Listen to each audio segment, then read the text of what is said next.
Hello everyone, this is Serenis here, back with another awesome Halo 5 video for you guys today.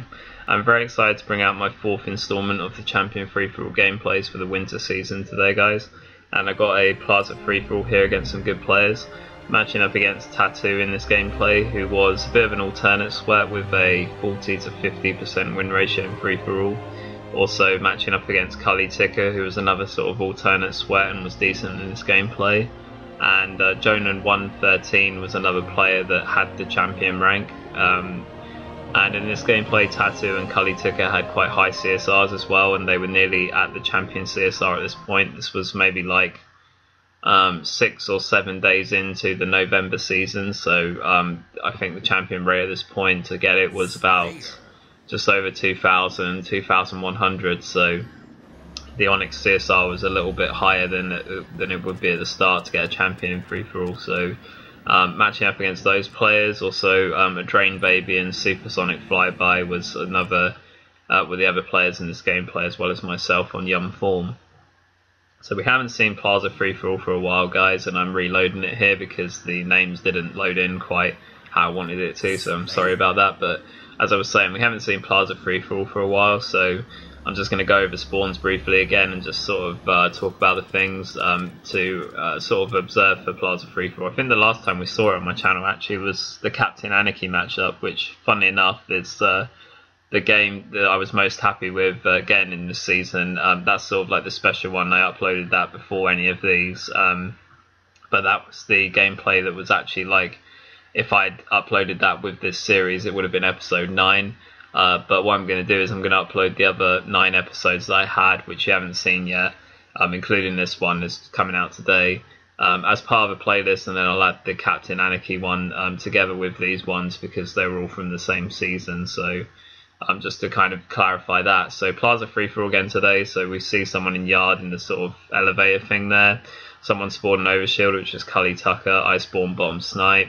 Jonan One spawns on the glass, a Drain Baby and TATTO0 are in the caf together. So when we saw the Captain Anarchy gameplay, guys, you would have seen that I got the overshield spawn in that match, and Captain Anarchy had this snipe spawn that I have in this gameplay. And generally I feel that the overshield spawn on Plaza is the most advantageous spawn at the start. As you can see, you have a massive advantage over your opponent that spawns bottom snipe. And it is very hard for the player at bottom snipe to really capitalise on that situation, because once they've got the sniper rifle in their possession, the overshield player knows that they're there, so it's a really hard spawn to play off. There's different strategies for combining maybe to get away from the overshield player. I would recommend, if you get the spawn at bottom snipe, try and get the snipe and try and run away if possible. Maybe the overshield player will try to go for someone else, and then you can sort of set up S4 and try and get some snipe pickings off that. So, but definitely at the start, the overshield player has a massive advantage over the player that spawns bottom snipe. And in the Captain Anarchy video, you will see that when I get the overshield, the first thing I do is push that player at the sniper rifle spawn and kill him, and it was Captain Anarchy at the time. Anyway, that's a really nice play of a double kill there, killing TATTO0 and Culikitacaa, who were my main competition for this gameplay. Really nice kills. Could have possibly had a triple there if my nades were a little bit more on point. Really nice snipe on TATTO0 off the spawn. I didn't actually know someone was going to spawn there. It looks like I'm sort of more, have more knowledge than I claim, but I actually didn't know anyone was going to spawn there. I just thought if they did, then I'd be prepared. So that was a really nice snipe off the spawn to get TATTO0, so I was pretty happy with that. At this point, unfortunately, my first splinter misses the guy, and if that had laid contact, I would have had that kill. So maybe should have tried to pistol him a bit as well to ensure the trade. But nice attempt to get the kill out of that scenario. And considering Culikitacaa had the overshield spawn for the start of this game, he should have a little bit of an advantage in this beginning part, and the fact that I've got equal kills with him right now is pretty huge. Really nice start to the game, considering I was, the player that was first taken out by him, so he was able to put me out at the start of the game for a little while, so that's a really nice play to be sort of tied for kills. At that point, he's just got one there, so at this point I don't really know where too many of the players are, so I'm just trying to crouch around. Really nice play to realise that the overshield's coming up. Do sacrifice a little bit of the lead here to Culikitacaa, but it's worth getting that overshield, and it's worth having the times down. That's going to help us later in the game.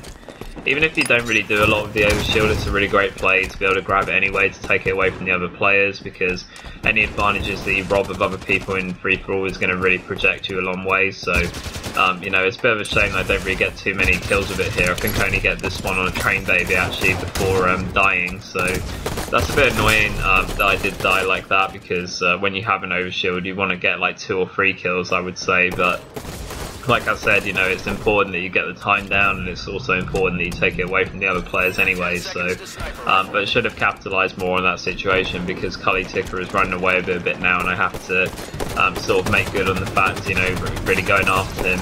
So at this point, putting some nice shots on TATTO0 here in the calf near the flowers section. Do be careful when you're going for kills like that, where I went for TATTO0 there, because he nearly killed me with a ground pound. The reason that's such a dangerous section on the map is because it's very hard for you to clear up a player that's weak like that, because he can easily ground pound you as you're coming in, and also players can show you cross map from other parts of the map. So that's a pretty hard situation to get around, to be honest. So definitely be careful if you're going for kills like that on that bridge towards the flowers area. It's very easy to not get the kill in embarrassing circumstances there, so do be careful of that. At this point in the game, dying a bit, and you know, really nice snipe from TATTO0 there to kill me, but unfortunately just not really being able to capitalise on things. Culikitacaa does a really nice job. You know, he had the best spawn at the start, in my opinion, on Plaza free-for-all, but it's not only that, he's just you know, really made it work for him and able to capitalise on the situations where I've been on the respawn. So, you know, great plays from him to be able to do that. Nice kill on TATTO0 here as he was trying to get with a snipe. He realised there was not really anything he could do there. So it's a nice kill. I don't elect to go for the snipe because I know the overshield's coming up and I want to be in position for that, so might have wasted time by going for that, and I just really wanted to make sure I got the overshield. At this point here, could have had the kill on TATTO0, and he tries to even go for a ninja on me, and Culikitacaa was there and you know, clears him up for me, which is a bit frustrating. I did realise that he was going to come around and poach the kill, so I gave up shooting TATTO0 and assumed he would be dead, and you know, made sure that I got the kill on Culikitacaa, and then that kill got cleared up, so I had to kill the player that cleared him up. It was a chain of not getting the kill and finally getting it, but unfortunately not really capitalising again with that situation. Maybe some quicker shot changing would have made me get more kills there, but regardless, you know, still adding to the kill count, which, you know, is better than nothing. So at this point here, I sort of realised there's a few players going to spawn bottom snipe, so Drain Baby realises that I'm after him, and I managed to kill him there. It's a nice bit of play. At this point, grabbing the BR, and got the storm rifle, so in a pretty good stead with weapons. Recognise that there's a guy hiding here and able to trade, so that's a nice bit of play. That was a trade because I know that he only had the assault rifle and I had the storm, so I should have just killed him, but it was because I clambered in the beginning that slowed down my sort of shots to melee time in order to kill him, so that's why we traded. At this point here, really nice grenade on this player with light rifle. Nice place to finish off with the assault rifle. Could have used the pistol there as a bit longer range combat. As I said before, you know, I'm quite dependent on my assault rifle and quite like using it, so I just find sometimes it's a bit quicker to just zoom in with the assault rifle range like that. It was sort of close to medium. If it was any further, I would have used the pistol, but you know, the assault rifle zoom can sometimes be quicker in Champion free-for-all, so that's why I use it in Halo 5. At this point here, really nice play to get up in time for the next sniper. The next overshield is due to come up pretty soon as well, so I'm going to want to set up in a smart way around for that and make sure that I get the overshield. Some really nice you know, attempts there for that first kill with a snipe, and then a really nice snapshot, I'm not even sure what that was, quick scope double. A really good play to get the overshield after that, you know, electing, having some hard battles with a snipe, and then, you know, remembering the power up is really huge play in Champion free-for-all.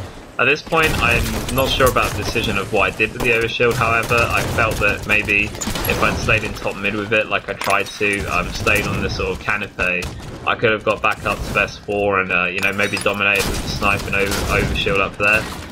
Instead of that, I tried to challenge the players underneath me and don't really make you know, great plays with the sniper rifle there or the pistol to really capitalise on the situation, so that was a bit unfortunate, and that's what causes me to still be behind Culikitacaa by 1 kill, even though I'm making some very good overshield plays in this match.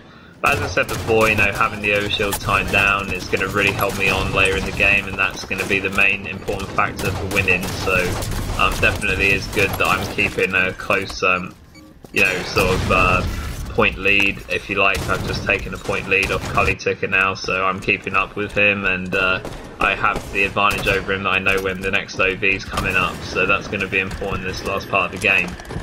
And it will get to the next overshield probably, because it's quite a competitive free-for-all. So at this point here, I see on my death cam that, you know, I can see on my dead body that the players are fighting in the pits. That's why I throw a load of grenades off it at spawn. Here I didn't even know Drain Baby was there around that pillar until he just came out on me like a Doberman, but managed to trade the kill, so that's a nice bit of play. At this point here, coming off another unknown spawn, and don't really know exactly where the players are. Culikitacaa unfortunately does spot me and catch me off the spawn there, which is a bit frustrating because he's the one player that I don't want to die to. He's in second place with 19, I have 21 kills. But at this point I'm in pretty early for the overshield right now, so what I want to do here is ideally get a kill. Been put to respawn, which is not really that great because it means as soon as I spawn I'm going to have to like run to the overshield, and I might get a spawn that's quite far away. Luckily for me though, I'm able to spawn in the god spawn that I would have wanted there and actually spawn near the overshield, so that's a nice bit of play. That actually really worked out to my advantage. At this point here, it attracted a lot of attention to the spiral, which was just really unlucky. Some bad RNG, I guess you could say, as my speedrunning friends would say, but that was just really unfortunate that turned out that way. Still able to capitalise on a kill though, and you know, take him a little bit of a lead towards the end of the gameplay here. So nice plays regardless.